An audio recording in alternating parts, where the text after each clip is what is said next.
काफी लंबे टाइम से बच्चे इंतजार कर रहे हैं बीएचयू के मॉपअप राउंड को लेके।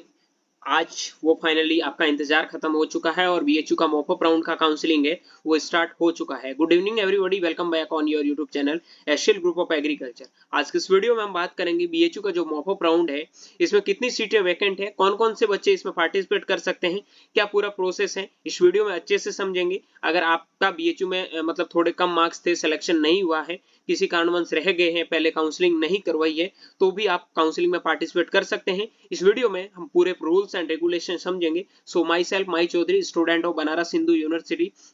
अगर आपके कोई डाउट हो, कोई प्रॉब्लम हो, तो नीचे जो हेल्पलाइन नंबर दे रखे हैं तो मेरे को पर्सनल मैसेज करके पूछ सकते हैं। बाकी कमेंट बॉक्स आपके लिए ओपन है, इसमें भी आप कमेंट करके पूछ सकते हैं। ठीक है, इस वीडियो में हम पूरा आपको मैं ऑनलाइन फॉर्म भर के भी बता दूंगा कि किस हिसाब से आपको अपना रजिस्ट्रेशन करना है। जिन्होंने पहले रजिस्ट्रेशन कर लिया है उनको क्या करना है, आपको देखो bhu.online की साइड पे आना है। यहाँ पे आपको दिख रहा है कि undergraduate programme UAT registration. Okay, then इसमें देखो यूजी मॉपअप राउंड का जो रजिस्ट्रेशन है वो लाइव चल रहा है। अभी आप 10 तारीख तक इसका रजिस्ट्रेशन कर सकते हो, यानी कि 2 दिन का टाइम है। 2 दिन के अंदर अंदर आप बीएचयू का मॉपअप राउंड का रजिस्ट्रेशन कर सकते हो। अब मॉपअप राउंड के क्या रूल्स एंड रेगुलेशन है, रूल्स एंड रेगुलेशन जानने के लिए थोड़ा पहले रूल्स एंड रेगुलेशन देख लेते हैं। ठीक है, रूल्स एंड रेगुलेशन तो पढ़ सकते हो आप कि मॉपअप राउंड में आपका फीस है वो 1000 रुपए। अगर आप पेड सीट और नॉर्मल सीट करोगे दोनों का लगेगा। अगर आपने पहले 1000 रुपए दी थी तो वापस करने की जरूरत नहीं है। ठीक है, अगर आपको कोई सीट नहीं मिलती तो 1000 रुपए वापस रिफंड कर दिए जाएंगे। अब देखो, सबसे इंपॉर्टेंट बात यहाँ पे आती है कि मॉपअप राउंड में कौन भाग ले सकता है। उम्मीदवार जो मॉपअप राउंड के लिए पंजीकरण करते हैं और आवेदन के लिए किए गए पाठ्यक्रम में अन्य सभी पात्रता शर्तों को पूरा करते हैं। जिन अभ्यर्थियों ने पहले बीएचयू का काउंसलिंग प्रक्रिया के लिए पंजीकरण कराया था, मतलब वो सभी स्टूडेंट एलिजिबल हैं जिन्होंने अभी तक बीएचयू का रजिस्ट्रेशन नहीं किया। उन्होंने सिर्फ बीएचयू फॉर्म भरते टाइम में बीएचयू को फिल किया था, लेकिन उन्होंने पहले बीएचयू का रजिस्ट्रेशन नहीं किया है, वो स्टूडेंट इनके लिए एलिजिबल है। देन जिन्होंने काउंसलिंग करवाया था, पंजीकरण करवा लिया था, उनके लिए क्या फंडा तो देख लो। जो मतलब जो आपको काउंसलिंग में सीट मिल गई है, ठीक है, आपको कोई भी सीट नहीं मिली तो आप एलिजिबल हैं। अगर आपको सीट पेशकश की गई थी लेकिन वो शुल्क जमा नहीं करवा पाए या फिर अपनी प्राथमिकता की प्रविष्टियां नहीं भर सके, देखो आपको सीट मिल गई, आप अपना फीस वे है वो नहीं भर पाए किसी कारणवश या फिर किसी कोई दूसरे कारण से आप रह चुके हैं वंचित, तो आप रजिस्ट्रेशन कर सकते हैं। फीस जमा कर दी गई लेकिन बाद में उन्होंने दाखिला रद्द कर दिया, तो उस कंडीशन में क्या है कि अभ्यर्थी जिन्होंने पहले आवेदन नहीं किया था लेकिन अब आवेदन के लिए इच्छुक हैं और उनकी जानकारी इसको राष्ट्रीय परीक्षा एजेंसी एनटीए द्वारा विश्वविद्यालय को प्रदान कर दिया गया है। जिन विद्यार्थियों ने पहले प्रवेश ले लिया किसी सीट पर और काउंसलिंग की प्रक्रिया से पहले अपनी सीट लॉक कर दी गई है, वे सभी अभ्यर्थी मॉपअप राउंड के लिए पात्र नहीं होंगे और उन्हें मौका नहीं दिया जाएगा।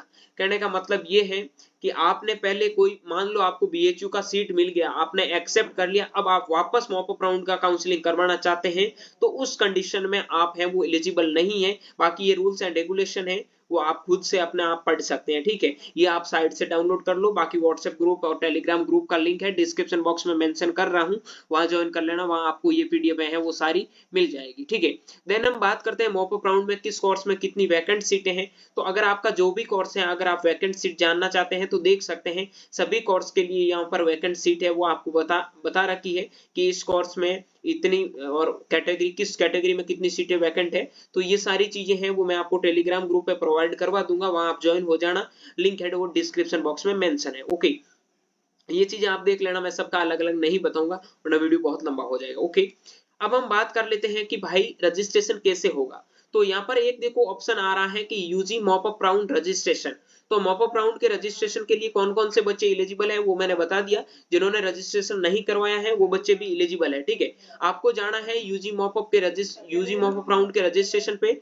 जैसे ही आप रजिस्ट्रेशन पे जाओगे तो अगला प्रोसेस आपको रजिस्ट्रेशन के लिए देगा, जिसमें आप अपना रजिस्ट्रेशन है वो कर सकते हैं। एक बात ध्यान रखना, जिन बच्चों ने पहले रजिस्ट्रेशन कर लिया है उन बच्चों को कुछ नहीं करना है, फीस वगैरह वापस पे करने का आपका ऑप्शन नहीं आएगा। सीधा आप अपना रजिस्ट्रेशन है वो कर दो। एक सेकंड यार, नेटवर्क इश्यू आ रहा है, क्या दिक्कत है, रजिस्ट्रेशन कर दो, देन आपका है वो काउंसलिंग का शेड्यूल मतलब जो भी प्रोसेस है वो कंप्लीट हो जाएगा। लेकिन जिन बच्चों ने अभी तक नहीं किया है तो उनको क्या करना चाहिए, तो देखो ये सारा रूल्स एंड रेगुलेशन पढ़ लेना है। देन उसके बाद में आपको एक न्यू रजिस्ट्रेशन का ऑप्शन मिल रहा है, यहाँ पे भी जा सकते हो आप, लॉगिन पे भी जा सकते हो, ठीक है। मान लो किसी का लॉगिन करके भी आप देख सकते हो। अगर आपने पहले रजिस्ट्रेशन किया है तो उस कंडीशन में आपको लॉगिन करना है। अगर आप फर्स्ट टाइम रजिस्ट्रेशन कर रहे हैं तो आपको यहाँ पर देखो, आवेदक को ये सुनिश्चित करना चाहिए कि उसने एनटीए की सीयूईटी 2023 के फॉर्म को भरने के समय बीएचयू का विकल्प चुना है और विश्वविद्यालय के यूजी कार्यक्रम के लिए संबंधित परीक्षा में सम्मिलित हुआ है, तो उस कंडीशन में आपको यस कर देना है और आगे की प्रोसेस में आपको चले जाना है, ठीक है। जैसे ही आप नेक्स्ट प्रोसेस में जाओगे तो आपको पूरी डिटेल फिल करने के लिए बोलेगा, तो आपको अपना पूरा डिटेल फिल करना है। लेकिन आपने पहले रजिस्ट्रेशन कर दिया है तो आपको ये सब कुछ करने की जरूरत नहीं है, ठीक है।